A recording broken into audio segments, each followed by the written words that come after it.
commence en 2011, au lendemain du déclenchement du conflit en Syrie. Des médecins syriens et internationaux, en France et à travers le monde, se sont levés pour venir en aide à leurs collègues syriens et secourir les victimes.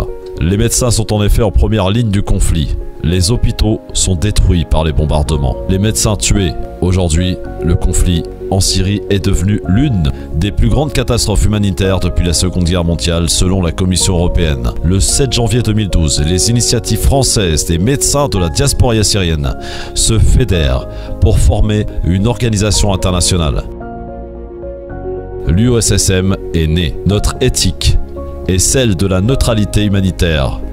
Toutes nos actions médicales et humanitaires sont proposées gracieusement aux populations. Aujourd'hui, l'UOSSM est l'une des plus importantes ONG en Syrie avec près de 1500 salariés. Nous avons obtenu un certificat ISO pour la qualité et le sérieux de notre travail. Et le cabinet international Deloitte a certifié nos comptes financiers. Nos partenaires qui nous accompagnent dans cette mission sont des institutions nationales et internationales.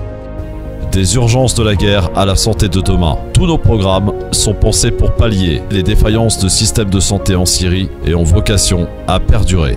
En janvier 2013, nous avons fondé l'hôpital Bab al-Awad, qui a soigné plus d'1 million de personnes. Depuis sa fondation, l'UOSSM soutient plus de 120 hôpitaux. Depuis 2011, nous avons fait partir près de 20 convois matériels médical vers la Syrie. Nous avons ouvert 17 centres de santé primaires qui ont pu bénéficier à plus de 1 million de personnes depuis leur ouverture. Parce que les blessures ne sont plus seulement physiques mais aussi psychologiques. Nous avons mis en place 21 centres de soutien psychologique et de santé mentale, notamment auprès des enfants. Notre vision est celle d'un monde où chacun a le droit à la vie et à la santé.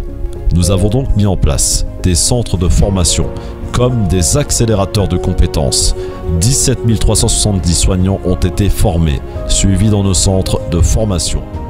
Raphaël Pitti, le docteur Ziad Alissa, docteur David Nott, docteur Souerana et tant d'autres médecins internationaux se sont rendus en Syrie pour former des soignants qui sont à leur tour devenus formateurs. Ils ont réalisé plus d'une vingtaine de missions humanitaires.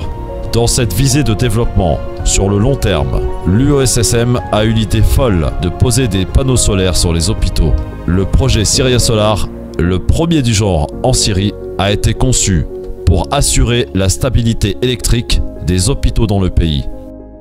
Au-delà de l'indignation et de la révolte, nous dénonçons les atteintes au droit humanitaire international, notamment dans le ciblage des médecins et des hôpitaux. Nous interpellons la communauté internationale et les autorités pour garantir le soin aux populations. Aujourd'hui, l'espoir est notre souffle ici ou ailleurs, là où l'accès à la santé est bafoué. Nous, médecins, soignants, répondrons toujours présents.